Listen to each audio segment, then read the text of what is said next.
मेरे प्यारे साथियों, नमस्कार। आप सभी का हमारे YouTube चैनल पर बहुत बहुत स्वागत है। चैनल को सब्सक्राइब कर लीजिए और बेल आइकन को प्रेस कर दीजिए ताकि आपको प्रॉपर नोटिफिकेशन मिलता रहे, क्योंकि हम अपने चैनल पर आपको कंप्लीट कोर्स गवर्नमेंट जॉब का प्रोवाइड करा रहे हैं, जिसके अंदर सुपर टेट, टेट और सी टेट, या फिर आप अगर यूपी ट्रिपल एस सी पेट की तैयारी कर रहे हैं तो हमारे चैनल के साथ जुड़ जाइए। आपको complete course properly free of cost मिलता रहेगा। आइए और दोस्तों तक इस चैनल को शेयर करना ना भूलिए। अधिक से अधिक लोगों तक शेयर करिए और सब्सक्राइब करवाइए। देखिए, अगर आप सब्सक्राइब करेंगे, लाइक करेंगे, शेयर करेंगे और व्यूज़ हमारे ज़्यादा होंगे तो हमें अच्छा लगेगा, हमें मोटिवेशन मिलेगा, क्योंकि ये चैनल सिर्फ मैंने आपके लिए बनाया है। हमें भी मोटिवेट होंगे तो हम आपके लिए और नई नई चीज़ें लेकर आएंगे, हमें भी अच्छा लगेगा, सिंपली इसलिए ऐसा कहा जाता है। बाकी आपको अगर पसंद आए तो चैनल को सब्सक्राइब करिएगा। तो आज का टॉपिक, हम लोग बहुत अच्छा टॉपिक सीखने जा रहे हैं जिसका नाम है संधि। मैंने सुना है कि संधि आप लोगों को बहुत कठिन लगती है, तो आज मैं संधि को अलग अलग तरीक़ों से समझाने की कोशिश करूंगा। ध्यान से खाली वीडियो को सुन लेना और फिर देखना ये टॉपिक कैसे कवर हो जाता है। तो आज का टॉपिक है संधि, यानी कि कॉम्बिनेशन।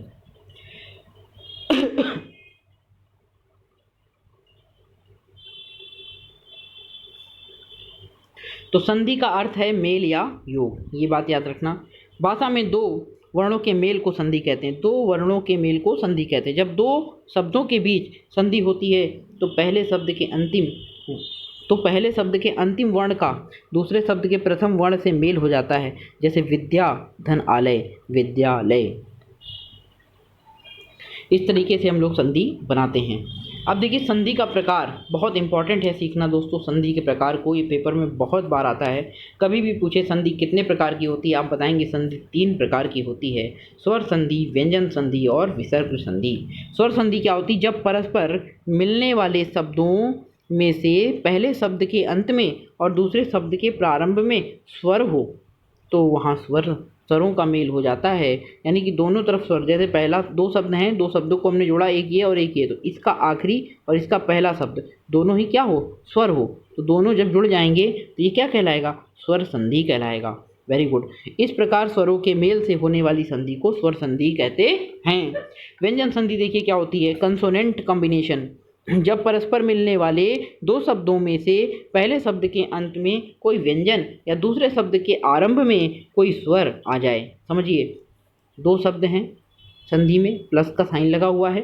दो शब्दों में से पहले शब्द के अंत में, यानी यहाँ पर, और दूसरे शब्द के प्रारंभ में, यानी कि यहाँ पर, कह रहा है कि कोई स्वर या व्यंजन हो।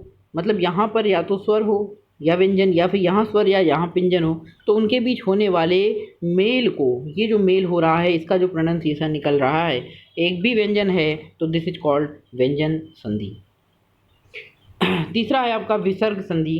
विसर्ग संधि समझिए कि विसर्ग संधि क्या होती है? जब परस्पर संयुक्त होने वाले दोनों शब्दों में से पहले शब्द के अंत में विसर्ग और दूसरे शब्द के आरंभ में पहले शब्द के अंत में विसर्ग हो, इस तरीके से बिंदी लगी हो दो, और दूसरे शब्द के आरंभ में स्वर या व्यंजन हो, या तो स्वर हो या व्यंजन हो, तो उनके बीच होने वाला मेल क्या कहलाता है? विसर्ग संधि कहलाता है। क्योंकि विसर्ग आ ही गया है तो विसर्ग संधि का ये पहचान है कि विसर्ग आ जाए, यानी कि आहा की मात्रा आ जाए तो विसर्ग। तो स्वर संधि के भेद समझिए। स्वर संधि 5 प्रकार की होती है। पहला दीर्घ, दूसरा यड़, तीसरा गुण, चौथा वृद्धि और पांचवा अयादि। बहुत आसान है समझना दोस्तों। स्वर संधि को समझ लीजिए। पहले स्वर संधि याद रखिएगा, मैं बिल्कुल परिभाषाओं पे नहीं जाऊंगा, परिभाषाएं आपके सामने लिखी हैं, आप परिभाषाएं नोट कर सकते हैं, लेकिन मैं परिभाषाओं से अलग हटकर भी ट्रिक समझाने की कोशिश कर रहा हूं आपको। इसको भी आपको समझना चाहिए। देखिए, दीर्घ संधि। दीर्घ संधि नाम से पता चल रहा है, दीर्घ यानी कि बड़ा आ, बड़ी ई या फिर बड़ा ऊ।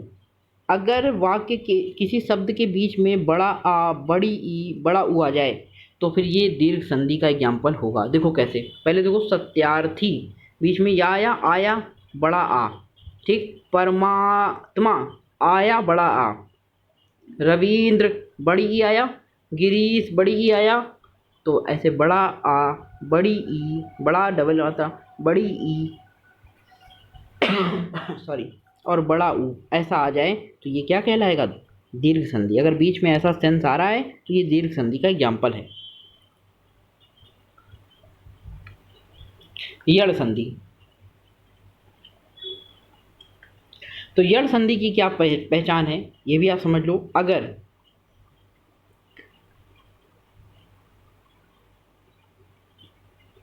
अगर या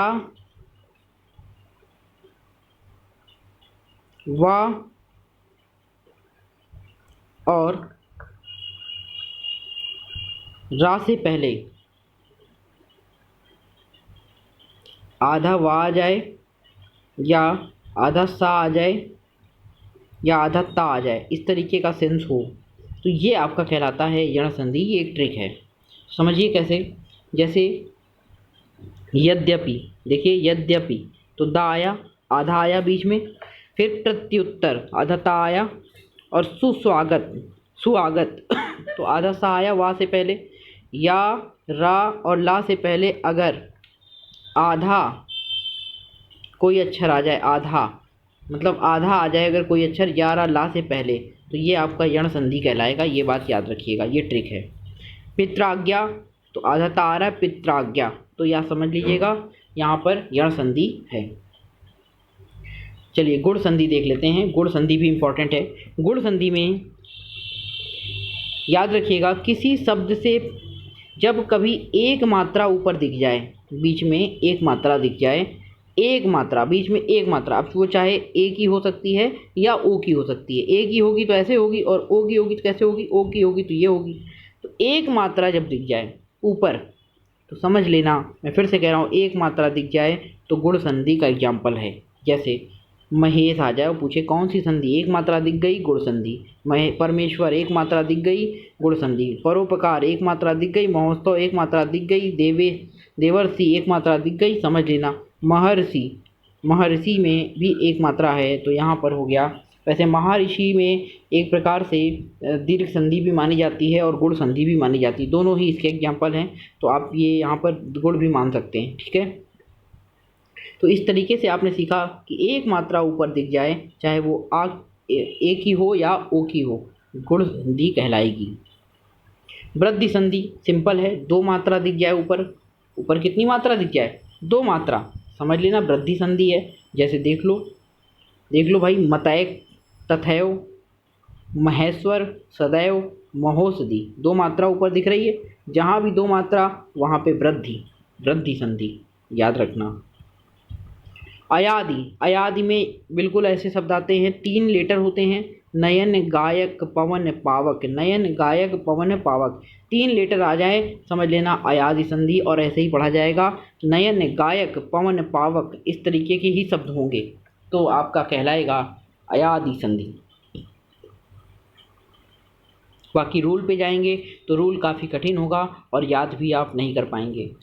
व्यंजन संधि देखिए, अगर कोई भी अंतिम वर्ड या फिर पहला वर्ड या एक स्वर होगा, एक व्यंजन होगा, अगर एक व्यंजन आ गया है और इस तरीके की हलंत लगी हुई है, याद रखिएगा इस तरीके की हलंत लगी हुई है किसी भी शब्द में, तो याद रखना ये व्यंजन संधि का एग्जाम्पल है।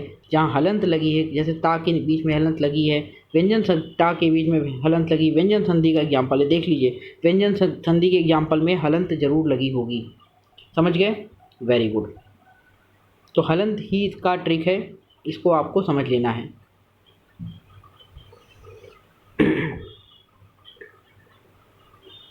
और मिलाते कैसे हैं ये भी आप एक चीज़ समझ लो। चलो कुछ रूल भी देख लेते हैं ताकि आप बना भी सकें कभी।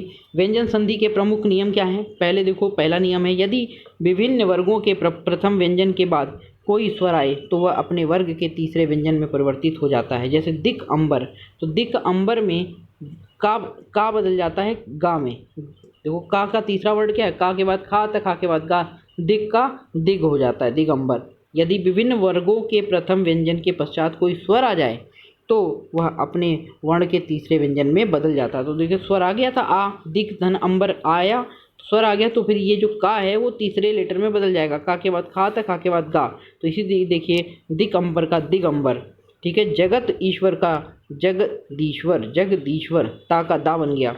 फिर सट आनन का षडानन, वागीश का वागीश, का गा बन जाएगा। उत आसीन का उदासीन, फिर जगत अम्बा जगदम्बा, इस तरीके से बनाते हैं।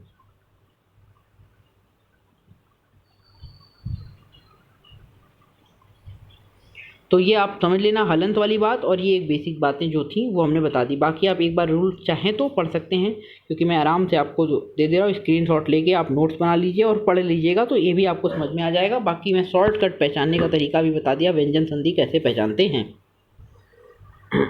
और तीसरी संधि रही विसर्ग संधि। नाम से ही पता चल रहा है विसर्ग संधि। तो विसर्ग कॉम्बिनेशन में जहाँ विसर्ग लग जाए, जैसे नी, दुह, दुह, हरि, तमह, मनः, देखो विसर्ग लगा हुआ, दो बिंदी जहाँ पे लग जाए समझ लेना भैया वहाँ पे विसर्ग संधि है। इसमें कोई खास ट्रिक नहीं है, दो बिंदी विसर्ग संधि देख लीजिए कहीं पर भी। ठीक, वेरी गुड। बस इन शब्दों को पढ़ लीजिएगा। विसर्ग संधि में कौन से शब्द ऐसे हैं जिसमें विसर्ग बनता है, जैसे निरोग पढ़ लीजिएगा, निरोग में निह रोग समझ लीजिएगा एक बार, नीरस में निह रस, फिर निराशा में निह धन आशा, फिर निरपराध में नी धन अपराध, दुर्मुख में दू धन मुख, दुर्गुस में दू धन गुण, निर्धारण में निर्धारण। इस तरीके से आपको एक बार पढ़ लेना है। ये है हमारे संधि का वीडियो, ये रहा। और नेक्स्ट टर्न पे हम लोग फिर बात करेंगे अगले वीडियो में बहुत जल्द। समास, समास का टॉपिक बड़ा ही ट्रेंडिंग टॉपिक है, तो अगले वीडियो में हम लोग पढ़ने वाले हैं समास। तब तक के लिए जय हिंद, नमस्कार। सीखते रहिए, क्योंकि सीखना बंद तो जीतना बंद। Have a nice day.